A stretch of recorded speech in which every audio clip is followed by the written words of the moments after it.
I see 140 devices logged in. And if we were meeting physically somewhere, I think a small auditorium would be filled up. I'm in a way thankful that we are meeting in on a virtual platform like Zoom, because I'm very happy with small numbers, but then we are all scattered. It's a new normal, I guess, for the time being. And so I'm very, very happy that YFC has been organizing this regularly every Wednesday. And this week and next week, God willing, I would be happy to interact with you, your questions, and you're most welcome to participate in a discussion as and when I pause and invite participation.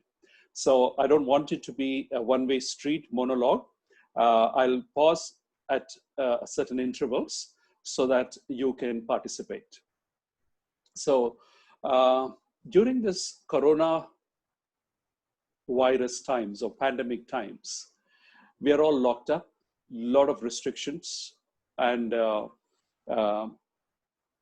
we are supposed to be social beings, and we love friends, we love to hang out, we love to do things together, we want to go out and eat, have a cup of chai. If you're in Hyderabad, we love Irani chai, and we'd love to, when I was a student, I loved stopping at the sugarcane juice bandi, and me and my friend Raja Raman, we used to make it a ritual on our way back from college. We used to stop together, have a sugarcane juice. And I will not let you into the secret that this sugarcane juice was in front of a girls' college. All right. So we used to do that, and it was fun. And in the evening, we used to play basketball in YMCA. And that was great fun. I was a member of High Y Club in YMCA. So periodically they used to meet. And I used to be a member of the management committee of YMCA. We used to meet together. And YFC itself is such a wonderful ministry that I have been a part of when I was young, or should I say younger. And I was part of TAMI, went to a lot of camps, outreach programs, participated in a wonderful, I found it, evangelistic campaign. We did things together. And we were never bored. We were never lost. We were not, we never got disinterested in life. We never had gadgets, by the way. We never had even a phone. Landline was a great privilege, and usually a rich businessman or a IAS officer or those kind of people used to have. We didn't even have a phone. So why am I saying all this? The life has taken a different turn. And today, people have a lot of mental health issues. Even youngsters have a lot of mental health issues. And we never use the term mental health. It is a new term that we have coined. We rarely heard depression, the word depression. And all that we heard, probably we ever used when people were abnormally behaving, we used a term called erragada. In Hyderabad, we have erragada, and that's where our mental health hospital is.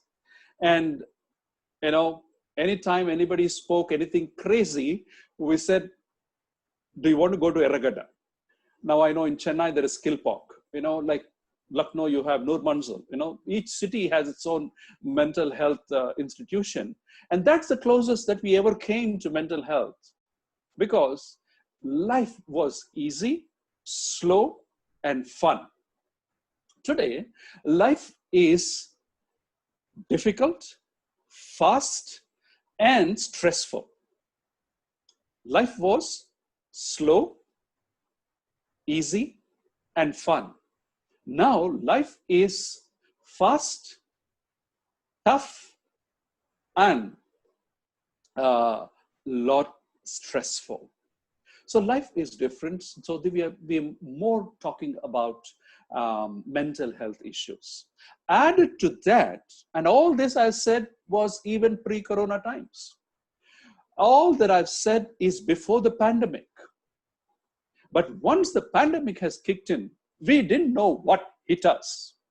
No prophet predicted, no astrologer predicted.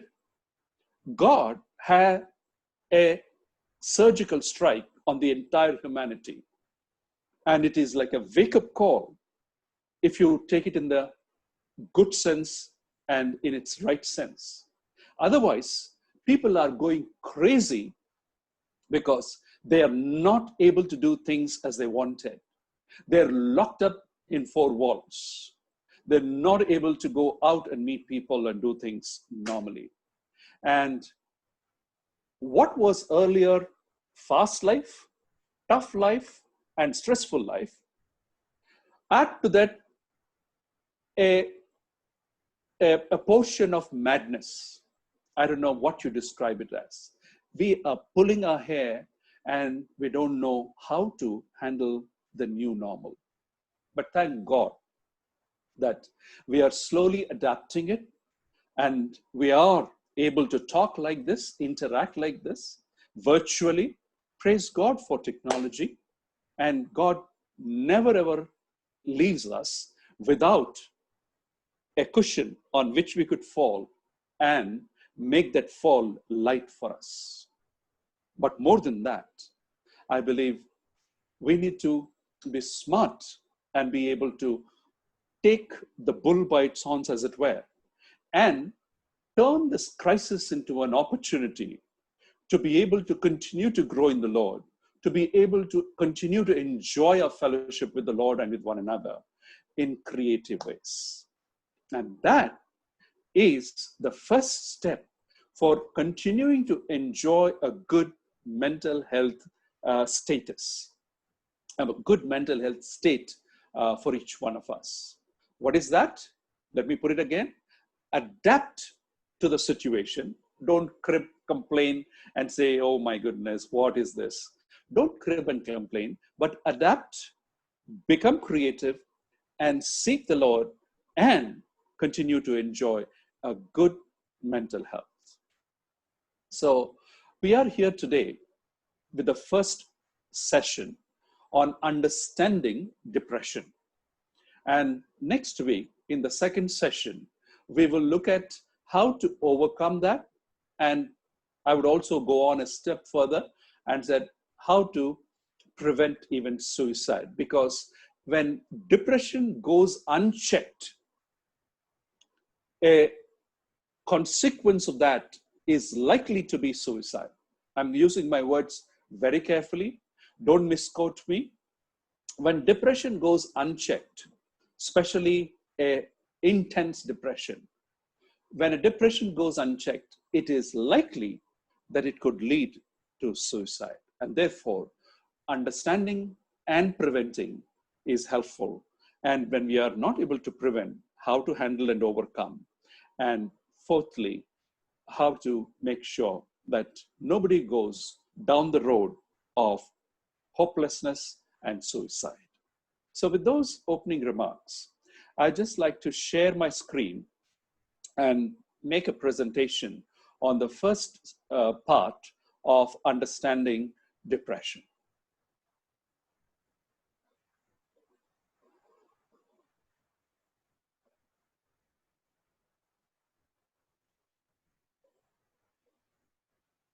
Give me a couple of seconds.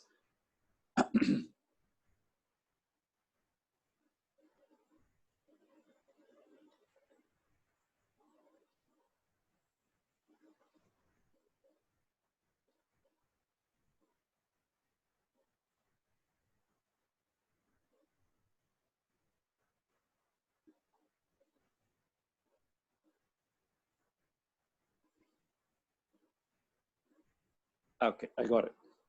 So, so understanding depression, part one. Now, let me give you three simple meanings. There are several other meanings, but let me give you three simple meanings of the word depression. All of us understand and have heard about the term depression used by people who forecast weather. So there is a depression in the Bay of Bengal, and you are likely to have showers tomorrow. That would be probably a forecast. So that is a climatic depression leading to rains and cyclone and things like that. There is another word, depression, and that is economic depression. The economy is going through a depression. That means the economic activity is so down that people are losing jobs. There is no activity taking place. There's less money in the market, and people are becoming poorer and poorer. There is an economic depression.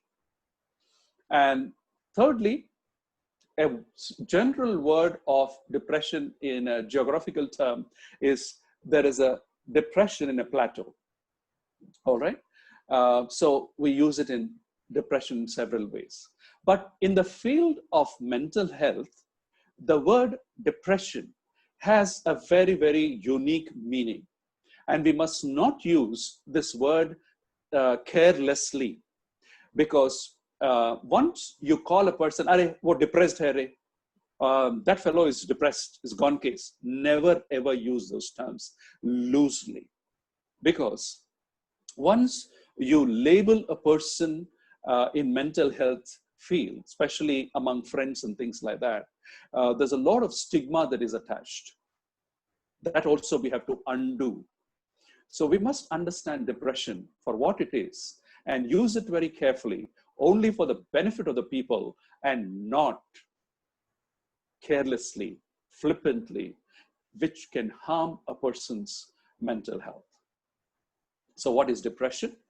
Depression is a mood disorder that causes a persistent feeling of sadness and loss of interest. So let me put it this way. There are two key words here, and that is sadness and loss of interest. We will unpack these two words, but there is another term called persistent feeling. That means these feelings, sadness and loss of interest, they don't come and go momentarily. So when they come momentarily, you cannot say a person is depressed. It is for a short while, you cannot say a person is depressed.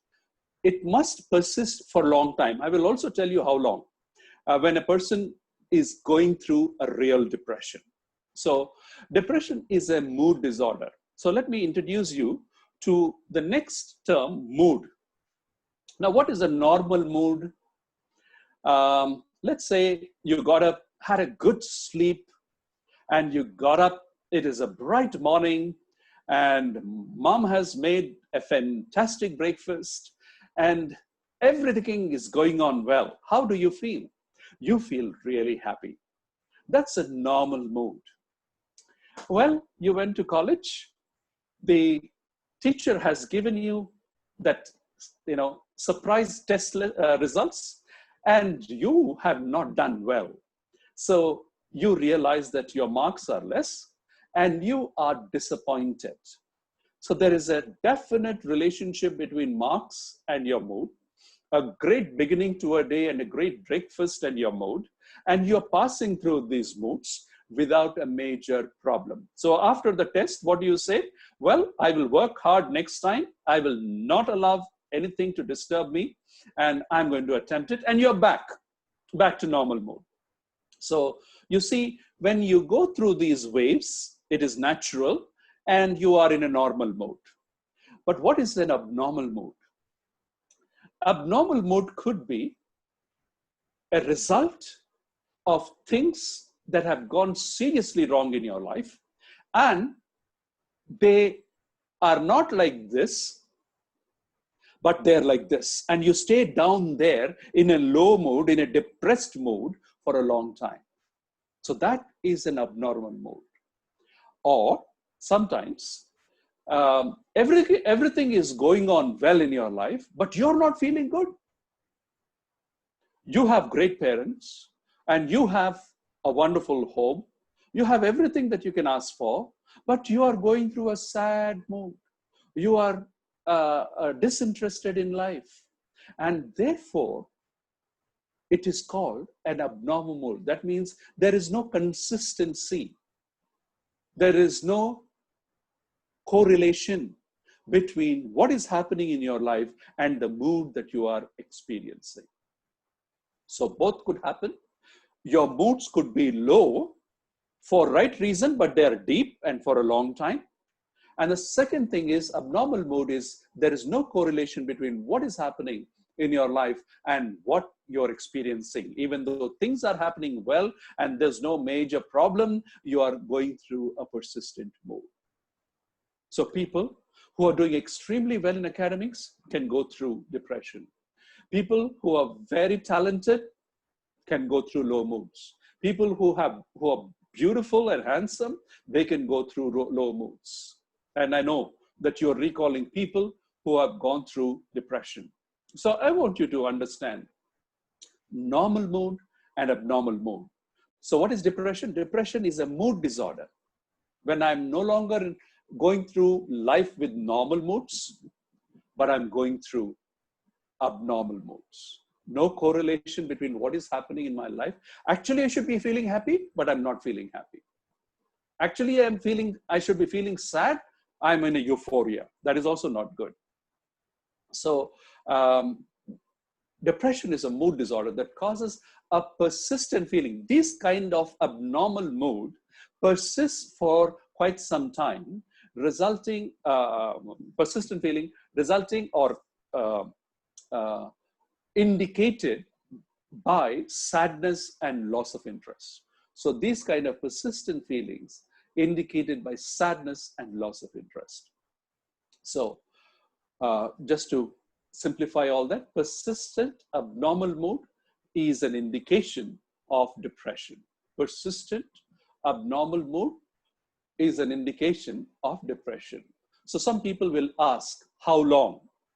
How long should a person be going through this abnormal mood to be thinking that that person or I am going through a depression? I'll come to it in a moment. Just hold on. I want you to understand the concept very carefully so that you can recognize it in your own life. You can recognize it in your friend's life.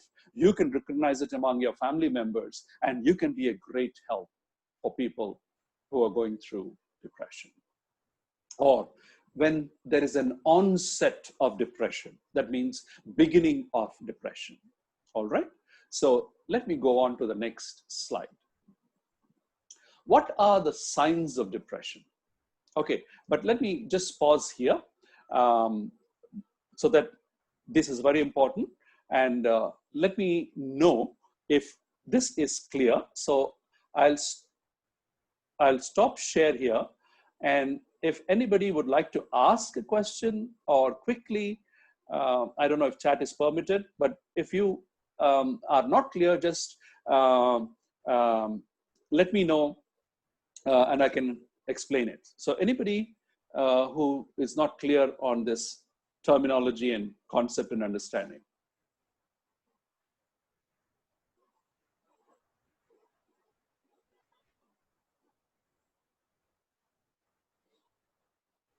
Okay, I get one clear enough, and Abhyatar Arthur raised hand.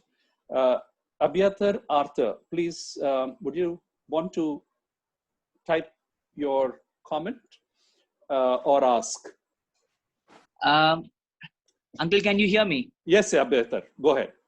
I just want to know, when you say loss of interest, loss of interest in what? In everything, or in life, or in certain things in life, or sadness? I understand. Sadness is just feeling low, but yes, good question. Loss of interest is basically loss of. Just to club one more to that, somebody asked saying, what is mood? Okay, so you can define it. Okay, I'll come to it. So say, for example, I'm an avid basketball player, and suddenly I lost interest. I'm going there dressed up, but I'm not playing, and tell my friends I'm not interested. I'm a movie buff. Suddenly I stop seeing movies. So generally, whatever a person is interested in, not everything, but personally, individually, whatever person was interested in, and he or she has lost interest in those things. Now, another important aspect is you have to look at understanding depression in a cluster of things that are happening. Not only loss of interest, but as I said, sadness also. And you will see later on a few more symptoms. But pervasive things is loss of interest in life and things that you had earlier liked. And secondly, sadness. So these are the two things. Does that make clear, Abhyata?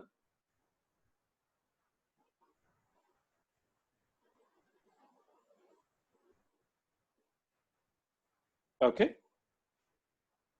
Okay. Second, one more. What is mood? Now, mood is a kind of a feeling that you enjoy or a feeling that you find difficult. Feeling, I'm in great mood today for a game of chess, or I'm in mood for a bowl of pakoda as it is raining. I love onion pakoda with some great sauce. I'm in a mood wanting, desiring, all right? Or I'm in a mood where, I'm not interested, all right? So a feeling that you enjoy or dislike, you can call it as a mood. So let me go on you can always keep your questions coming. Let me go on and share the screen and continue the presentation. So what are the signs? What are the signs of depression? Like I said, mood, unhappy, down, sad, up, excited, those kind of things. But for a person who's depressed, it is unhappy. Moods are unhappy, and I'm in a very down mood, or I'm sad. All right. And then not only mood, the other signs in thought. Now this you cannot see. As a friend, you cannot perhaps see what your friend is thinking unless you draw them into a conversation and ask them, what's going on, buddy, bro, whatever you call. I'm fossilized, I'm very old. So what are the thoughts that persist in a depressed person's mind? And that is negative talk. What is the negative talk? It is bright and sunny, and people would, I'm not talking about hot summer of Hyderabad, but it's bright and sunny like in winter sun, and you like to really go out and enjoy, and somebody's saying it's too sunny, I don't want to go there. So it's a negative talk. All right. So, and you generally don't like, even though everything is going on well. Lack of motivation. What is lack of motivation? You don't feel like getting out of your bed. You don't feel like grooming yourself well. You don't feel like studying. You're an intelligent person. You are quite capable of doing everything, but lack of motivation. You start project, you just give it up. All right, lack of motivation. And another simple word is desire. No desire for things. All right. Concentration. You're not able to concentrate because there are runaway thoughts in your mind, or you're not able to focus. All these things can be signs in your mind. Memory. You are good. You were good in your memory. Suddenly you're not able to remember your appointments. Suddenly you're not able to remember birthdays. Suddenly you're not able to remember scripture, which you had earlier memorized. So these are some of the things that could happen in memory. And quite often, oh my goodness, this is very often noticed, mental pain. It is not headache we are talking about. We are not talking about what do you call migraine, but it is mental pain. That is clashing thoughts, creating a pain in my mind. There is a distress in my mind. There is I'm really lost for a decision. There is an indecision that should I do this? Should I do that? If I do this, this will happen. So there's a mental pain because there is no clarity. There is clash of beliefs, thoughts, fears, and anxieties. And sometimes there could lead to suicidal thoughts. All right. Sometimes if the depression is very strong, very intense, people could entertain suicidal thoughts. And such people, we call them, such a thing we call it as suicidal ideation. Beg your pardon. What is suicidal ideation? How to commit suicide? How do people commit suicide? What are the different ways of doing it? They may go on Google search and do it and ask and show excessive interest in a suicide story that is published in the newspaper. So these things could happen. In each person, it is different. So we could not generalize, but different people think differently, ideate differently, express differently.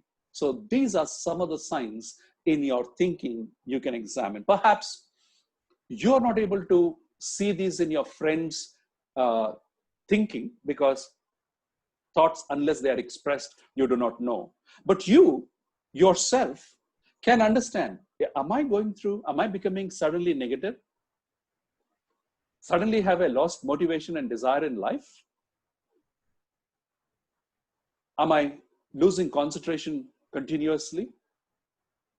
Am I struggling with memory? Now, by the way, I mean, some of us are perennially, historically, we have a poor memory. That's a different thing. We have never trained our memory. That's a different thing, right? For example, in school when history was there as a subject, I somehow had a mental block, if I may use the term, mental block for dates in history. All that I could remember is 1947. Don't laugh at me. All right. So I'm not talking about that kind of lack of remembrance. You are good and you're not able to remember times and dates that are important to you. So there are signs in our moods, there are signs in our thoughts, and there are signs in our behavior. You can see it now, not only in yourself, but even in your friend, you can see it. And what are these signs? Signs are low energy, right? And you're from getting up from a chair, you say, those kind of sighs and, strains. How long is this movie going to go on? How long is the service going to go on? Can these people not stop singing? These kind of expressions you notice suddenly in yourself or others, they could be. What's going on? We don't jump to the conclusion that somebody is having a depressive episode, but what is going on? It must just raise your curiosity, all right? An example. And these people are withdrawn, right?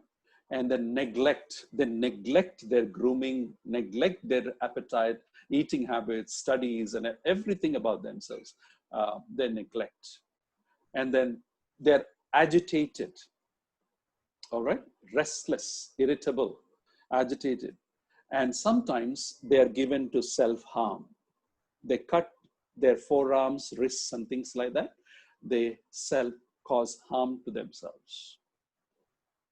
So these are some of the signs in behaviors, all right? Now let's go on to the physical aspect.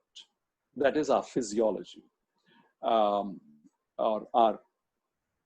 the rhythm of the body. Loss of appetite, all right? Atta katta rehta hai, lekin doesn't feel like eating.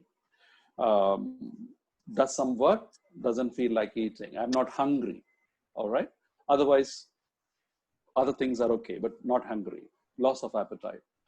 Poor or excessive sleep. That means not able to fall asleep as soon as you get to bed.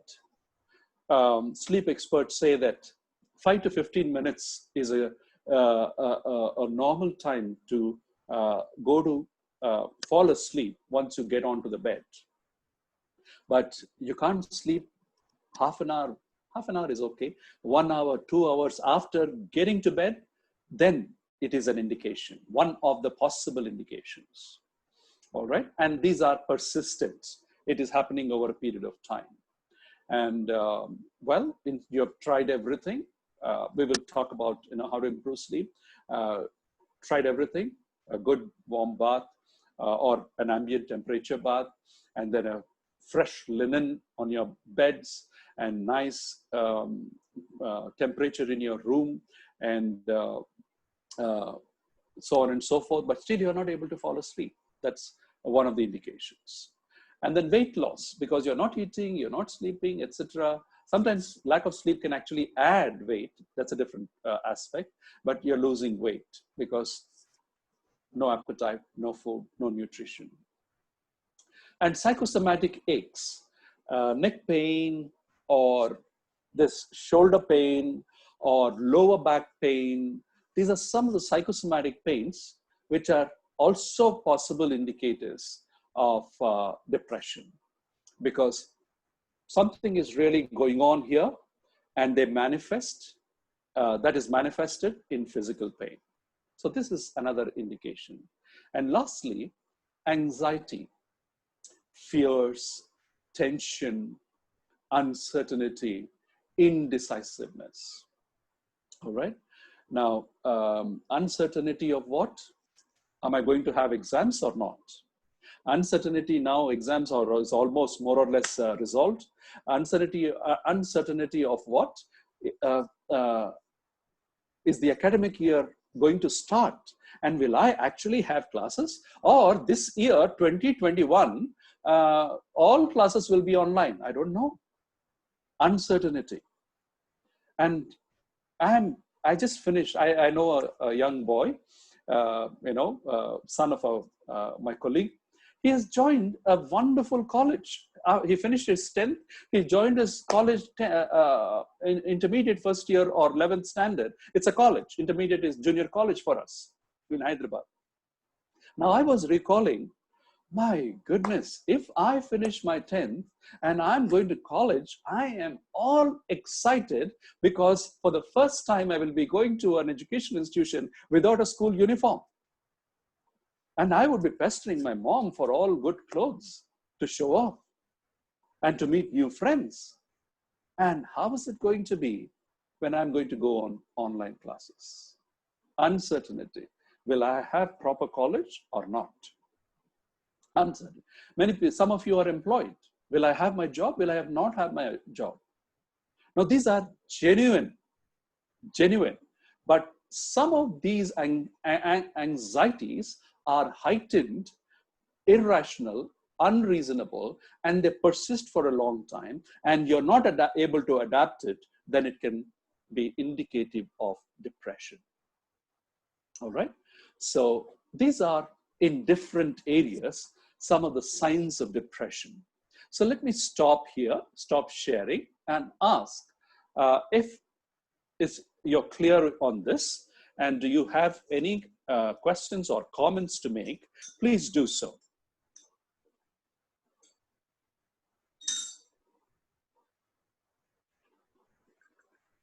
Because we are not in the same room, you can also indicate by giving indication how you're feeling about it, using the emoticon button, whatever.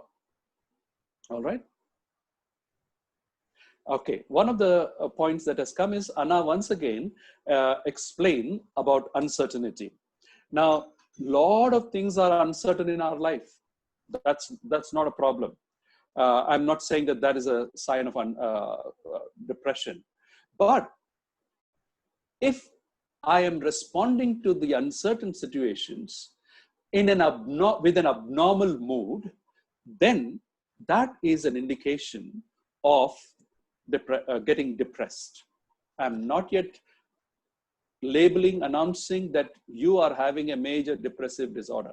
See, that is a technical term that the psychiatrists use, major depressive episode. So I'm not declaring that. Now I'm going to tell you that it must persist for some time.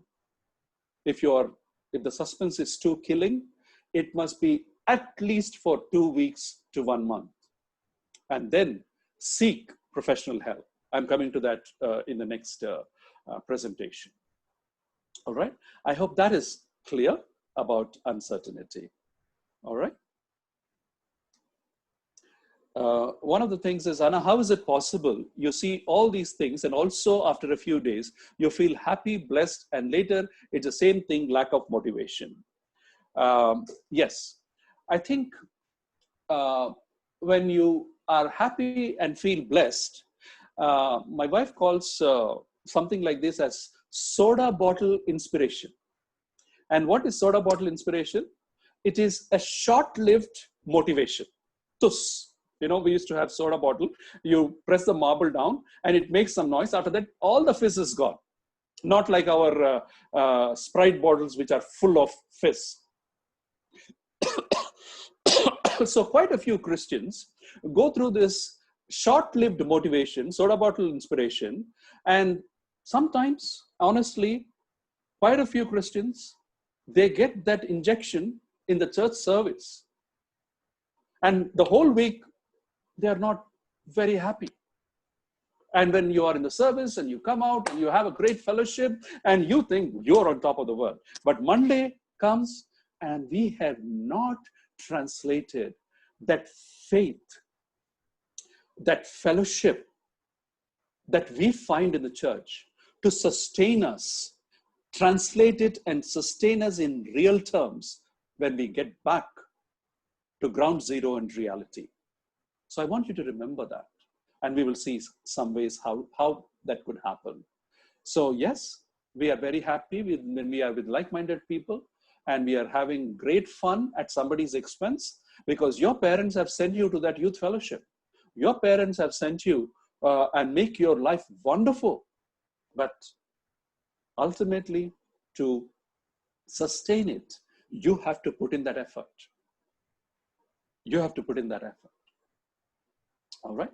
You must translate your faith into reality with the help of God. Okay, we'll see some of that as we go along. Brother, how to avoid anxiety? Please give some suggestions. Now, yes, let me finish this and please remind me at the end of the thing, I will do it. Uncle, people going through depression usually don't think that deep about their moods and try to examine their mood, to examine about anxiety and depression. How else can they be aware of it?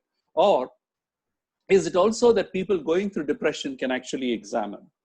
Now, many times, people who are already going through a depression may find it difficult to make changes. They're trying to, but they're failing because they are not addressing the root issue or root issues. They're just telling themselves, they're just kicking themselves, but their brain is not functioning like that.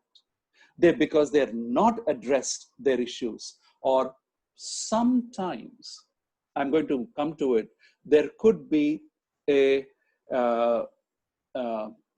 problem with the neurobiology. I'm coming to it in a moment, neurobiology of the thing. So yes, usually clear signs of depression are quickly seen by normal people as in people who have the normal mood and who are close to them or the friends. So we have to be aware and say, what's going on, buddy? All right, I see these things. What's going on? So then, is it? I mean, I didn't realize it, probably they'll say. Or they will say what is really going on in their lives. And you can help them by yourself or by helping them to seek help. All right. So I hope I cleared a few things. And let me go on. And we can always come back. All right. So let me go to the next one. So why do people feel depressed? Now you're getting a little deeper, all right? Physical, and what are the physical and biological reasons? One, like we said, lack of sleep, lack of exercise, nutrition,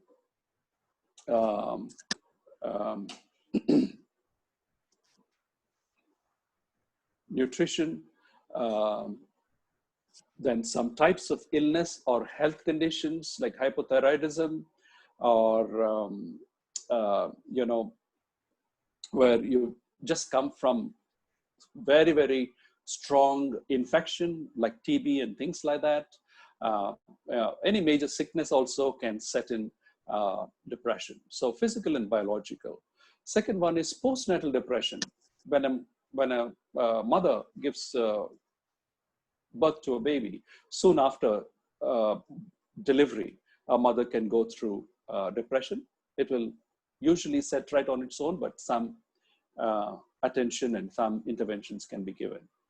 And third one is winter depression. Some people go through depression in winter, especially in Scandinavian countries where there's hardly any sun for 6 months and they're all in dark. So they go through depression. So India, why is that we are not extra happy? Because there's hardly any winter. That's a good thesis for research. All right. And imbalance in brain biochemistry related to major disorders due to genetic, environmental, or constitutional causes. Okay, let me put it this way. Let's look at the picture there. And this is, two nerves joining. This is one nerve, and this is another nerve, and there is a joint here that is happening. All right, and this is called synapse. Synapse, that is two nerves joining together. And there are what are called as neurotransmitters going from one end of the nerve to the other end. So you see the arrows, the chemicals, the neurotransmitters, they go and the other end receives it. Now, in people who are depressed or who have gone through are going through a major depressive episode, they are called clinically depressed, major depressive episode, they, in their brains sometimes, in some cases, this kind of a deficiency could be there. What is a deficiency? The brain neurotransmitters are less. If they are inhibited, the uptake is not good, or it is too fast. There is an imbalance, chemical imbalance that is taking place. So you and I are not medical experts. All that we need to know is there is some disturbance in the neurobiology. There is a chemical imbalance. There is a problem probably with one of the things is neurotransmitters. So that can also result in depression, and this has got nothing to do with what is happening in life. What is happening in life? Now, let me give you an illustration. We all have heard about Rick Warren, Pastor Rick Warren, pastor of the Saddleback Church. Now, he had a son, 27-year-old son. Now, what happened? He's fought mental illness, and finally he committed suicide. Now, it has got nothing to do with probably what is going on in one's life. All right? So there are quite a few people in history as well as in our current media and sports where people can go through depression. Everything is going on well, no untoward incidents, but something wrong with brain. Now, how do we know whether it is brain or situation? When things are going normal and this persistent mood disorder is there, we must consult the specialists. Okay, we're coming to that a little later. So this is physical and biological. Then why do people go through depression? The second one is personal. What are the personal reasons? Temperament vulnerability. Now, some of you who have gone through some of our training courses or you've read up, you know that there are 4 temperaments. One is choleric, sanguine, melancholic, and phlegmatic. The 2 temperaments which are more vulnerable for depression is melancholic and phlegmatic. Now, I am a phlegmatic person. although I'm not disturbed by, too much touched by emotions, there is a tendency I can withdraw and get into my private world, and I could show signs of depression. So there is a temperament vulnerability. Some people are always cheerful. Some people are always low, sad, not depressed, but there are people who are not chirpy, social butterflies and things like that. So there is one temperament vulnerability. Second is an anger turned inward or against self can also lead to depression. What is this anger? You are angry, somebody has hurt you, somebody has cheated you, and you cannot throw that anger at that person, express that anger properly, and you have no outlet to that anger, and you are suppressing it, turning it inward. That could also contribute to a set of things that can get you into depression. Thirdly, existential vacuum. That is, what is existence? What is the meaning of existing in this world? What is the purpose of life? So what? You know, always saying so what for everything, and not finding fulfillment in the pursuits of life. Right? So that is an existential vacuum. So many people have found that. Recently, we all read the story of Sushant. We really do not know what exactly has gone on. He has really done well for himself in his life. He is, he is an IIT person in physics. And my children, my boys always used to say physics is tough. And this guy is intellectual. And he had so many good things going for himself. I don't know if there was an emptiness that he could not handle. And loneliness, loneliness that leads to social withdrawal. Nobody likes me, nobody wants me, negative talk. And even though they're in the midst of people, they feel lonely because they entertain some of these thoughts. So these are personal, all right? And then irrational self-talk and misbeliefs. You remember in our mind? Irrational self-talk. What is irrational self-talk? You have scored really, really high in your subjects, 98%. What is an, everybody will get it. What's the use? Irrational. You should be joyful about it. All right. Some of the misbeliefs. What is a misbelief? Well, unless I'm fair, there's no meaning to life. Unless I have this much money, or these are the things that I have, I must have, there is no point in life. Misbeliefs. No, even a poor man can really enjoy life, be happy, be satisfied. All right, that is real truth. And our book of Proverbs in our Bible is replete with this kind of wisdom. But when that wisdom is rejected or not absorbed, then we have a problem. All right, personal. Third one is interpersonal, societal, and cultural. Relationship and marital problems. When a boyfriend and girlfriend fall away and there was a serious involvement, and I'm not going into the nitty-gritty of things, we have to talk about it another time, but their the commitment, involvement was much in a boy-girl relationship. If they fall away, it's possible it can lead to contribute to a depressive mood. Marital problems, and when a wife or a husband finds it difficult to cope, and there is negativity, there is rejection, there is violence, and that can also contribute to depression. Family dysfunction. If the father is drinking, no salary, money is not being brought, beating children, and or mom and dad are thinking of divorce, and you feel very insecure.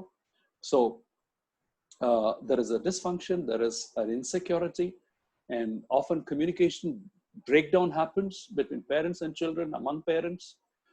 These could be some of the things that contribute to depression.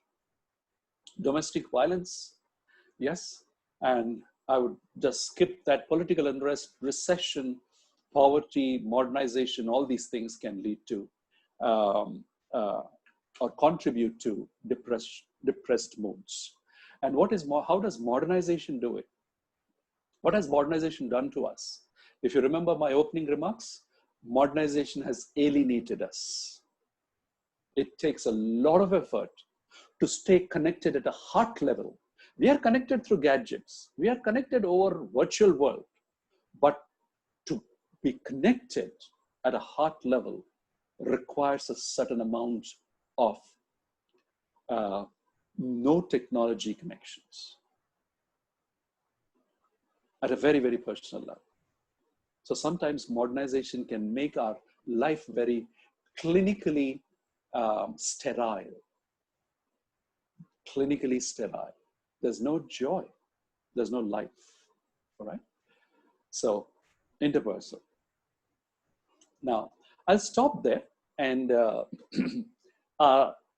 take your comments and say, oh my goodness, quite a few things that have come. Uncle, does depression occur because of something particular, or can it also be like everything's fine in life and yet we feel depressed? Yes, it is possible. Everything is fine and we feel depressed. Now, like I said earlier, it is possible that either you are not aware of some underlying issues which are contributing to your depression, or if this is persisting for a long time, it is important to consult somebody who is trained to address these issues when everything is fine and you're depressed, and how much depressed, and have you tried with any interventions and still they've not worked? Because every person who's depressed shows some signs. It is not that there are no signs at all and I'm still depressed. Yes, I can be depressed even though everything is going on in my life well, but I could be showing some signs of depression. So that's what I meant. So we must consult, talk to people who are trained and seek help. Anna, when we mom and dad don't have mutual, yes, when youngsters and mom and dad do not have mutual understanding, and if it is about serious matters which are very important to you and persisting for a long time, it could add to other factors that could also contribute to depressive moods. It's possible. All right. Anna, you said that fear leads to depression. Some people fear about water, fire. Is that depression? No, that is, psychologists call it as phobias, irrational fears. And irrational fears need not contribute to depression. For example, I know a girl, now she's, my age. When we were kids, she used to be really, really fearful of simple thing like cotton wool. So if one of our beds, cotton beds were torn, we used to pluck that cotton and then show it to her, and she would be in mortal fear and run away from there. But she grew up well. She was not depressed at that time. So those are irrational fears, and they're called phobias, and they're not necessarily to do with depression. Sonali Shabol is saying, could you share our PPT with you? I think YFC is recording it.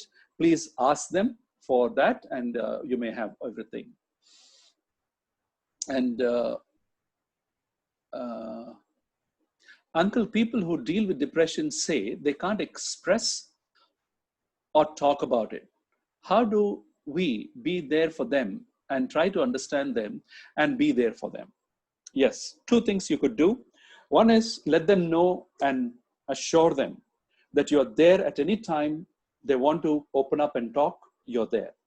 Second, if they persist in that kind of a thing for a long time, encourage them to seek help from people who are trained. If you're, you could be further trained, but then if they're continuously like that, it's not healthy, either for day-to-day stuff, either for their day-to-day performance, or even for their health. So if it is a short time that you've noticed and it is just recently that they're like that, give them some more time, assure them that you are there, and if continually persists, encourage them to seek help.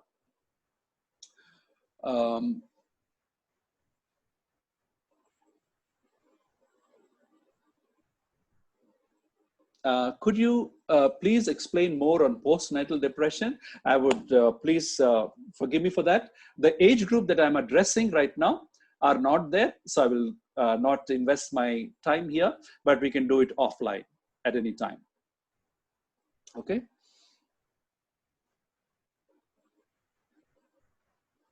Yeah. There's one uncle, people going through depression usually don't think that deep about their moods and try to examine their moods. To examine about anxiety and depression, how else can they be aware of? I think I answered that. Yeah. Okay. Quickly, I have 3 new messages. What is the link between depression and hearing voices? Oh, good question.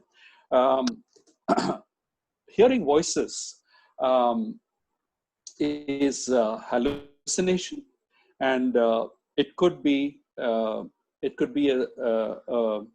serious situation which requires urgent and immediate attention by a professional. Now, I wanted to come in the second part, but best thing to do is to go to a general physician, and he will help you to go to the right person. It could be a psychologist, it could be a psychiatrist, but more often it is a psychiatrist. All right. So it is no longer depression that is serious.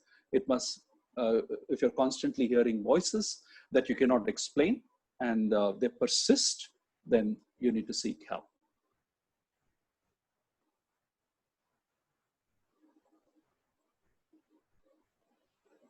Okay.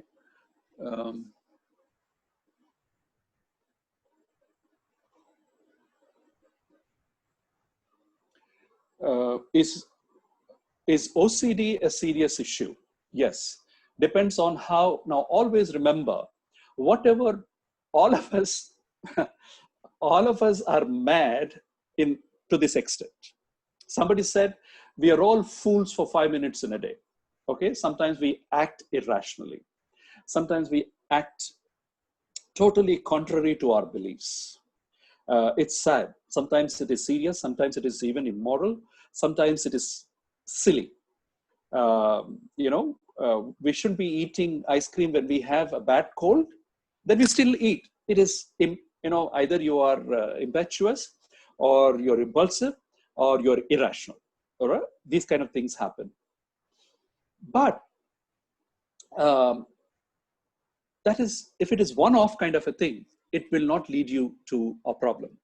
So OCD is of different natures. If you quickly noticed it, then it is possible it could be addressed by counseling. But otherwise, it requires some psychiatric intervention, that is medical intervention.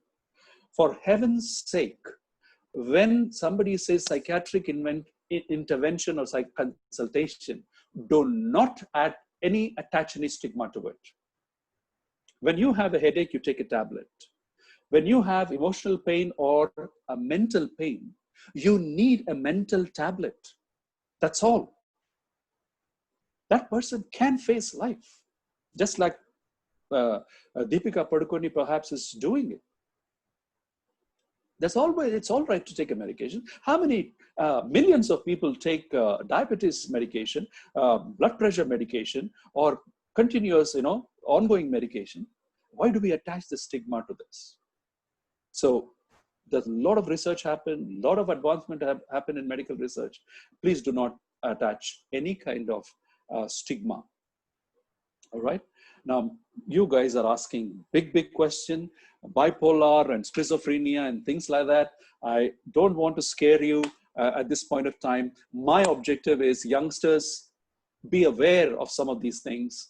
Youngsters, help one another in your social gatherings when you come across your friends or others who perhaps are showing signs, and give immediate first aid to them. And when you're not able to address those things, please help them to reach out for help. That's all my objective is. So let me go on and finish my first part, and then if time permitting, and when the leaders of time YFC give me permission to take questions, keeping the time in mind, then I will respond. So my next question is, can a believer go through depression? I don't know what you would think. I really would have loved to have a personal discussion. Can a believer go through depression? Yes. Because, depression first and foremost is not a sin. Depression is not a result of failure. Failure as in necessarily a failure in exam. Now, one could get depressed for a while, but major depressive episode is nothing of that nature. So, can a believer go through depression? David, did he go through depression? Many experts would agree that yes, he had minor episodes of depression. All right. And somebody asked, self-talk, negative self-talk. David was a specialist in a positive self-talk. Now, what were his circumstances? King Saul was chasing him like a mad dog. All right. What did David say? Why do you come after me, O King Saul? Why are you chasing me like a dog? His circumstances were terrible. Anybody in his place would have gone bonkers. But he had a great self-talk, a positive self-talk, spiritual self-talk. What you read the Psalms, what does it say? Oh my God, my soul is downcast within me. And then he says, why are you downcast, O soul within me? Why are you downcast? Yet again, I will believe in God, and I will be up and about. So he kicked himself mentally, physically, and other things. He sort of pushed himself to good mental health. And he faced life with a great victory, a lot of positivity. So David was depressed. And you should read some of the Psalms, and he's pouring out his anguish before God. But he always looked up for help. Where does my help come from? And I'm going to give you a list of Psalms that help people if they are going through minor depression, minor depressive episodes. Jonah, for example, was he depressed?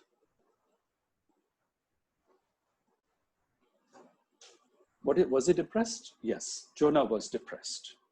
Why? Because God was asking him to go and proclaim the gospel to his enemies. And God wanted his enemies to be saved. Now, that was not going well. That was not going well with Jonah. So he was depressed because he was angry. And that anger, he could not perhaps throw it at God. It was anger turned inward. Elijah, my goodness. Height of success when he killed all the priests of Baal. And he's running away and totally hiding, running away from life. And God was a therapist he intervened, made interventions in Jonah's life. What did he do? 3 things. He gave him good rest. He gave him good diet. And thirdly, he gave him good theology. What was the rest? He was sleeping for like a log for days together. What was his diet? God made the crows to get his diet. He had enough of his fill. What was his new theology? He thought he was the only one left. And how long, perhaps he told in his mind, he had a self-talk in his mind, how long should I go on contending like this and fighting the vicious people like Ahab and Jezebel? How long should I fight these people? And he ran away, thinking that he cannot. And he thought his theology was, I am the only one to do it. And God had to come and tell him, buddy, you're wrong. Your theology is wrong. I have reserved 7,000 priests of Baal who have not bowed their knee to Baal. 7,000 priests who have not bowed their knee to Baal. They are faithful to me, God was saying. So relax. You are 7,001 prophet. All right. So everything was in perspective now. I have strength of 7,000 colleagues to fight the forces, evil forces of the day. Now, Jesus, my soul is exceedingly sorrowful, even unto death. He said that in Garden of Gethsemane. He did not go through depression, but he went through this depression, came out. Yet not my will, but your will be done, O Lord. That is the theology. That is the affirmation of faith that he showed in order to come out of that. And his depression was accentuated, was aggravated, increased because his disciples could not pray with him when he wanted them to stay awake with him and pray with him. So can a believer go through depression? Yes. Can you and I possibly go through depression? Yes. But do we have to go through depression? Mostly not. If it is chemically induced, if there is a neurobiology, then yes, perhaps we need to consult a specialist. Okay, I already said this. In US, 40,000 people commit suicide every year. The 2012 data says in India, so many people committed suicide. 99,977 women, 158,098 men committed suicide, 707 suicides per day, and 29 suicides per hour, every 2 minutes. It could have increased today in 2020. And definitely, it must not be heard of in our communities, because we should be a caring community. We should be an aware community. We should be a sensitive, ministering community so that we can prevent. We will talk more about that.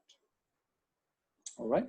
So I'll stop sharing, and I have finished my presentation, and I'll address any questions that you may have related to my presentation, please. Please, as much as possible up to this point, because I have a second part also. All right. Thank you so much, brother. Your profound explanation. It's really helpful. This topic can a believer go through depression. Thank you. Yes. Any other questions that you have? Yes. Anna, thank you. I have a couple of questions. Yes. One is, yes, sir. Yeah. The question here is, how would you talk to someone who considers depression or any mental illness as such that you described now, attack, and probably a spiritual attack? How do you talk to somebody like that? Yes, a very important and genuine question. I'm glad it is asked so that it could be clarified.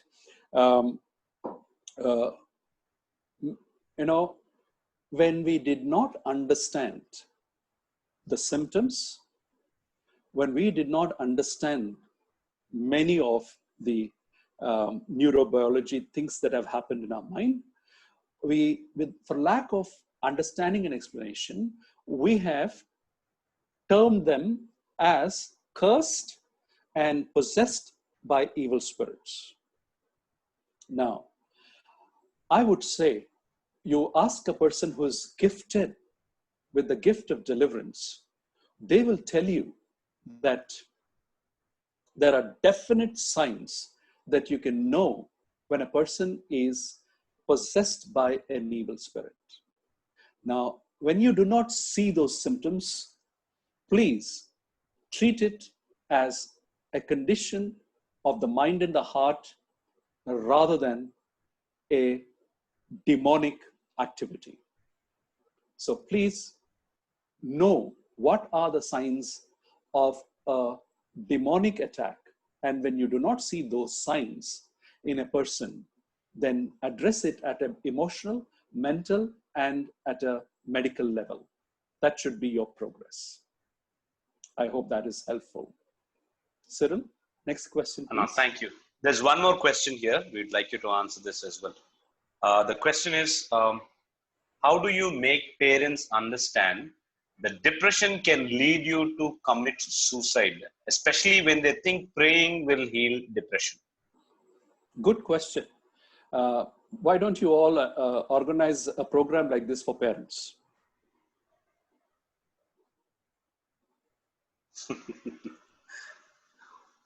Okay, thanks for keeping it brief. I'll ask you one more question here from another person. No, Cyril. Or take this recording and you do a workshop on your own. You can do it, right?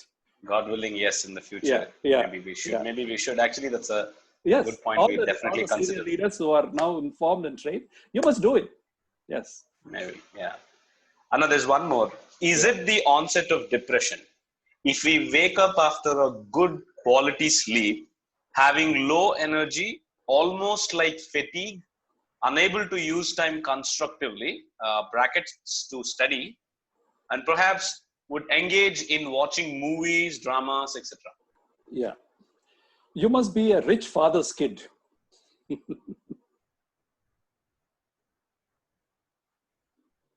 That's it? That's the answer? No. Look, there must be a motivation that comes from spirit, mind, and stomach. Now, when you don't get food, let me see how many of them get up in the morning with a good sleep and not be about the right things. When life becomes easy, we take life for granted and do not have motivation. One. Number two, when we do not fear God and therefore do not know the purpose of life, we have no motivation. When parents indulge in us and do not hold us accountable for the stuff that we should be, then we have serious problems. We have serious problems. So get right on these three counts and your motivation will kick in. If none of these three are there, then please consult a trained professional, counselor, psychologist, or psychiatrist. Thank you, Anna. Anna, there's two more questions actually. One is, maybe you have covered this already. Probably you can give it in a concise form if you wish to. What's the best advice we give to people? Probably this person is considering some close friends. What can be a good advice to give to somebody who's struggling with some of the signs that you mentioned about the mental health? So, Cyril, that takes us to the next part as to what should we do, how to help them overcome, and what should be done. So if it is not too urgent, I will go to the next one, but I will only make sure that nothing untoward happens in this 1 week. God is in control. Let us be upholding them in prayer. But if none of them have suicidal ideation or no thoughts about suicide, then it is fine. We can address it next week. One of the questions that has come privately is anger turned inward against self. How can we know it's just a normal disagreement or it's affecting, since it's personal and not much outwardly? How to identify it in others or self? Now, when we go through a negative experience, especially interpersonally, if we can have a good conversation, express our disagreement, express our feelings of being hurt by the insensitivity of the other person, then our anger found its expression. But otherwise, the default setting is we have suppressed it. Or else we go in prayer and then let it out in prayer. Or else talk to a friend, another friend, and express our feelings and then let it out, then also it's all right. But we take none of these channels and do not ventilate, then it is possible that we are suppressing it and the anger is getting turned in, and that is not healthy. For example, many people who are stressed, they're not able to express their anger against their bosses. They develop ulcers. On one hand, they can't express anger towards their bosses. On the other hand, they're finding it very difficult to achieve the targets. Where should I go?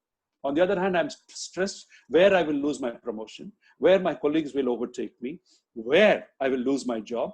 All these things are stressful. And stress, another word for stress is anger, unexpressed anger or turned inward. So yes, we may not see it in others, but we can certainly find out what is going on in ourselves. Let's say, for example, you have friends who you notice there's a disagreement, arguments going on, somebody is hurting somebody, and the other person is not channelizing his or her anger properly. You know that this person probably is suppressing anger. That is one way to look at it. And I've got one more question here, and the question is, how do we identify what's the exact cause when there could be a good number of causes out there, and all our causes can be cured, like imbalance of brain or biochemistry? So that's the question. Sorry, Cyril, can you just repeat once more? Sure, Anna. The question is, how do we identify what's the exact cause when there are a good number of causes out there? Yes. And are all causes, can all causes be cured, like imbalance or brain biochemistry, yes. Such issues? Yes. Now, let me give you a quick answer and also inspire you to do something. One is, like I said, quite a few of the mental health problems have tremendous amounts of treatments. Number of treatments are available. And quite a few times, the mental condition can be managed very well and normal life can be lived, no problem. Like, say, for example, a diabetic person has to take medication probably for lifelong, and also exercise and go on with life beautifully. Similarly, a person who's having a mental health issues may have to take a medication, may have to make all the mental exercises, emotional exercises, and physical exercises. And we have a greater plus, and that is a spiritual advantage, and go on with living normal, quote unquote, normal life. So therefore, I want to encourage you that when we are okay with taking medication for lifelong, in case of hypertension, diabetes, and things like that, why not for mental health? Okay, nothing wrong, because you're still able to live a normal life. One. Number two, how to identify, how to see whether this cause is causing depression or this cause is causing depression. Usually it is not one, it is a group. Okay, I will talk more about it in the next session on Wednesday. It is not just one, it is a group. Number two, I want to inspire. If these are your real questions, then you should probably study medicine and become a psychiatrist, or study psychology and become a clinical psychologist and help people in a more structured manner. And with your spiritual background, you can make a fantastic therapist. Thank you, Anna. Anna, a couple of questions, maybe the last few ones. Yeah.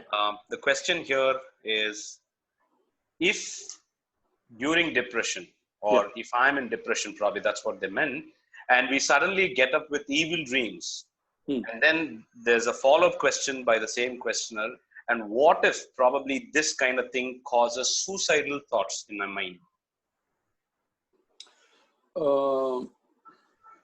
Evil dreams. I don't know what exactly this is. Scary dreams or evil dreams? I don't know what it is.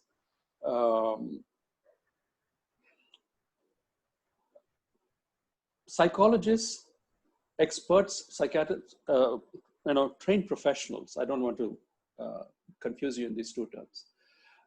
Trained professionals say that dreams are an expression of our suppressed emotions, drives. So don't give the devil too much of credit. If we watch horror films, which is very common among young people, what kind of dreams would you think we'll get? If you watch dirty stuff, what kind of dreams would you get? There is garbage in, garbage out. So let us be very careful what we expose ourselves to, and that our dreams are not a result of that. For example, I'm not exempt. I used to have dreams. For example, I used to have dreams of missing a train, which is very common, or missing a flight or whatever, and then falling from tall buildings when I was much, much younger. Now, in my 30s, let's say. Now, there is a sense of understanding. Some of these anxieties and those things are gone, and those dreams have vanished. All right. So it is possible that some of our stressful dreams or negative dreams are a result of our suppressed emotions. And in fact, that is a good safety valve. Otherwise, we may even end up with serious physical illnesses. Okay. So yes, if persistent dreams and troubling dreams come, seek the help of somebody who's trained to guide you. Cyril, if you permit me, I'll just refer one, Sure. which seems to be, when the trigger for a person's depression was a bitter incident in the past for them, but over the years is not so severe as to hold on to it to the point of destruction of mental health. Should we show them that their trigger was not worth the self-inflicted pain over the years? If so, how? Especially when they are an unbeliever. Please don't ask them to relive the pain. If they are getting better and better, they have found a way to handle their bitter feelings. Perhaps they found courage and space and energy, spiritual energy to forgive that person and move on. Don't worry. If they have wasted, it's already wasted. So why do we actually make them feel more guilty by pointing it out that they wasted their time? No, you should actually affirm them, give them a stroke, pat on this, fantastic, you have come out. And they will actually learn the lesson and they move on. So don't make it tough for them any more than it was to them already. Anna, here I have a couple of questions, and I believe people want to know answers, so they are asking. So I have no problem, Cyril. Okay, it's up sure, to you. Sure. It's your call. Sure, Anna. Sure. Anna, the question here is spiritual depression same as the common or the regular depressions that you spoke about, or is it different? That's the question that is asked. I just paraphrased. Hey, this is my first. This is first. This is the first time I'm hearing spiritual depression. What is spiritual depression? No, the question actually is, what would be the cause for spiritual depression? Is it same like any other depression? Yeah. Exactly. First of all, I'm wondering, what is the spiritual depression?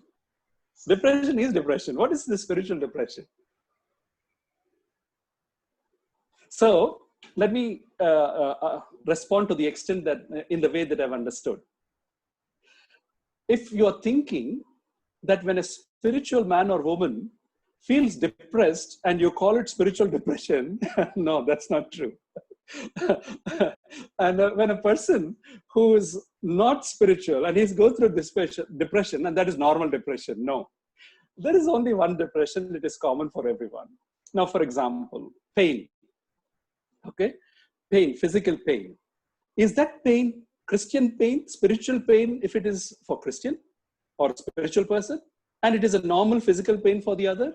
No. Now, another understanding of spiritual depression is perhaps if I'm depressed because I've committed a sin and have grieved my Lord, then perhaps this person may be thinking that that is spiritual depression. I don't know. No, I feel that you are feeling guilty, and the sooner you receive forgiveness and move on, the better. So, absolutely. So there's nothing like a spiritual depression, in my opinion. Just because we talked about depression experienced by King David, Elijah, and Jonah, and there are several other people. It is not spiritual depression. They're normal people like you and me. Okay.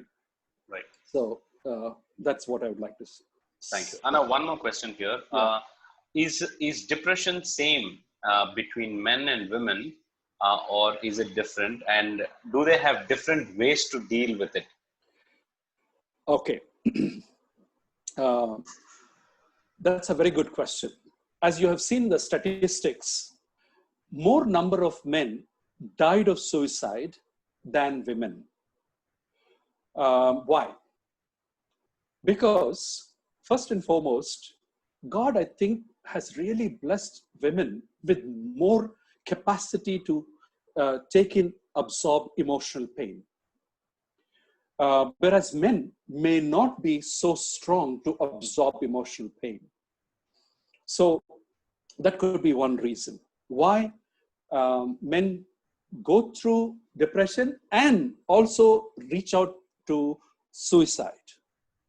Another reason given by research, another research finding is that women, when they are depressed and when they attempt suicide, a good number of times is to seek attention, cry for help, and therefore they do not succeed in their attempts. And less number of people who attempted suicide actually die. Whereas men, it is loss of faith, loss of ego, and utter failure, and this perceived as utter failure and no hope, and therefore end their life. So I believe that these are some of the differences that are noticed, but as far as emotional capacity is concerned, research again has proven that men and women feel the same. And the research was conducted by showing some sad scenes on the screen, and their emotions were measured, and they noticed that more or less men and women feel the same. But when it comes to expression, it is different. Women express more freely and more emotions. Men express less emotions less often. And therefore, it is possible they could be more silently depressed, more silently dealing with it, and more silently attempting suicide. So that there are some differences in men and women. But let me say that, okay, let me not go there. Go ahead. Any other question? Next one. Anna, from my end, I think that's all. Other things are just comments on a few issues.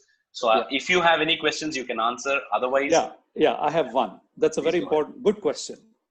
Anna, address on the legalism and scrupulosity or scrupulousness.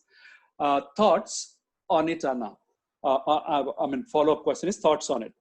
I believe that people who are exposed to extreme legalism, is possible they are good candidates for depression. Why do I say this? If you notice, people who grow up in strict legalistic environments, everything is either sin or, black and white, no growth curve. It is zoom one point to another point. It's a wish strategy, and everybody wants to be perfect in no time. And whatever is attempted is seen. Is it a sin or not? There is no freedom.